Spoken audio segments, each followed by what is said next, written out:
And earlier I posted some, I had some questions on consolidations yesterday. I saw a nice consolidation setting up here on the Japanese, the pound yen. What I like to watch for is a range moving sideways. Well, we had the sideways move, kind of made a little bump up there, kind of a little head and shoulders pattern here. But what I'm really primarily looking for is this range. It traded in a nice range here, made its little move up, and then continued to trade in that range again. But here is where the consolidations happens. I just try and, I don't have a real staunch method of drawing the trend lines. It's just something I see a line formation forming, and I'll draw it.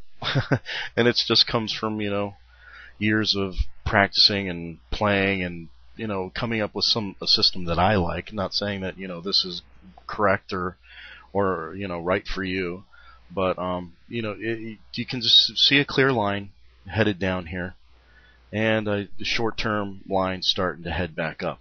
And this is the consolidation squeeze that I talk about in the posts. It's trading within the range, then it comes back down, it gets a little tighter, bumps back up, gets a little tighter, bumps back down, gets a little tighter. That's the squeeze, and it starts getting squeezed in between these two lines until it finally pops out. And this is where yesterday the price action was a little iffy, and then it broke down below and hung right in here. That's usually a good indication that it's going to break down, because it's staying underneath that trend line, and it did. It made a nice little run. 50 pips on the pound yen isn't huge, but 50 pips is a nice trade, and you could have easily been able to clear if you didn't get too greedy and hold it too long, which I've also talked about before in the past. Just go ahead, and I drew these lines to keep track of where the supports were. It did have some trouble down here, and I think I cleared right in this area here when it started to slow down. Plus I was getting ready to go to bed. Honestly, I live West Coast United States, and this was, I think, in the middle of the London session when I did this. So I went ahead and closed out of that. And the other trade that I was telling everyone to watch is, okay, where's my euro chart hiding? Excuse me just 1 second. Euro, US dollar. Here it is. Oh no, that's not the chart. This is the chart. It wasn't the euro, excuse me. It was the pound dollar cable. I saw another, just a nice straight down trend here, but what a pattern I really like to look for is when you see a sideways movement or a trend movement, but see all this heavy support. Now this is a 30-minute. I always like to watch the 1 hour, so I'm going to put it back on the 1 hour so you can see what I see. What I like to watch for is I put this chart up yesterday before it made the move down, break down here. And what I like to do is I like to watch these support levels, and the same thing with resistance levels going the other way. But this just happened to be, a support level where all these candles started to come down and hit, and they just weren't going through, and they build up the support that just stacks up along here. And then following the trend line down also, you could see it making a nice trend line down here, especially from here to here. You could clearly see the trend forming there.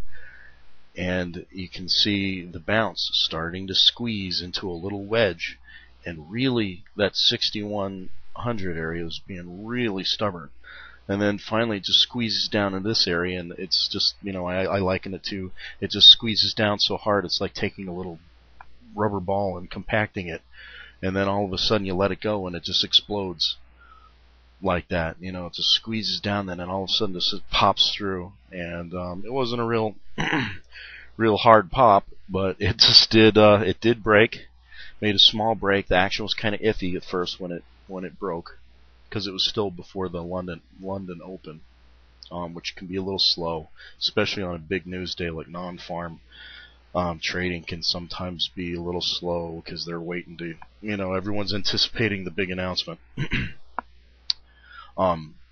So it did break here. It lingered in this area here for quite a while. This kept bouncing and bouncing, but it did hold under the 6100.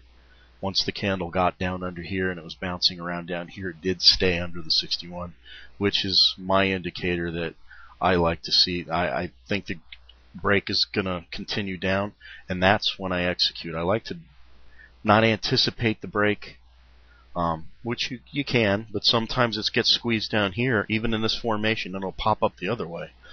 So what I like to do is I like to watch the break, confirm that the break is going to hold, and that's when I like to get into the trade. It's just a higher percentage of wins versus losses when I do that, and I just like to be really sure I'm getting on the wrong side. So okay, if I didn't place the order earlier and catch a few pips here, but I did manage to, I lose out on about 10, 20 pips on, or 10 to 15 pips right in here, but at least I know I was on the wrong side, and I was still able to catch her about 40 pips on that one.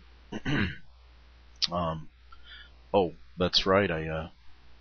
This is where I closed out with profit, and the other, the pound yen, I just went ahead and got out at break even because, like I said, I was going to bed, and that price action was kind of iffy, and I had a long day and I needed to get some sleep.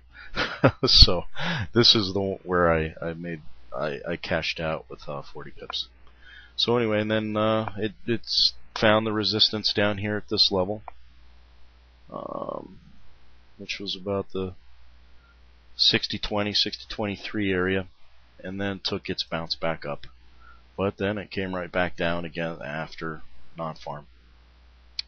So anyway, I just wanted to try out the new video gizmo here, make sure my microphone worked, get used to narrating through these trades. I know I got a little tongue-tied there through this one, but it was the first one, got it out of the way, and now I got to figure out how to post it.